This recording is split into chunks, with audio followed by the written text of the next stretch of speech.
Hello there, this is Clone Brother Reviews, and in today's video I'm going to be showing you how you can make a LEGO Syril Karn. So without any further ado, let us begin.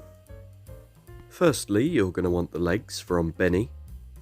The torso and the arms come from Donald Duck, and I've switched them around so they face the other way.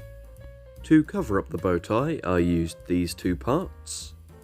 The head comes from this stormtrooper as well as the hands. And finally, the hair comes from Poe Dameron. If you've done it correctly, your minifigure should look something like this. Feel free to pause here if you need a reference photo for when you're putting it together. This video was requested by ZW Productions, and I hope you like how it's turned out. I didn't have a lot of parts to work with, so this is the best I could do. If anyone has any other ideas that they'd like to tell me, feel free to put them in the comments down below or reach out to me on my Instagram. If you enjoyed this video, maybe you could give it a like, and if you really enjoyed it, maybe you could subscribe. If you'd like to know how to make one of the Imperial Army Troopers / Imperial Security Bureau Troopers, feel free to click the link on the end card now.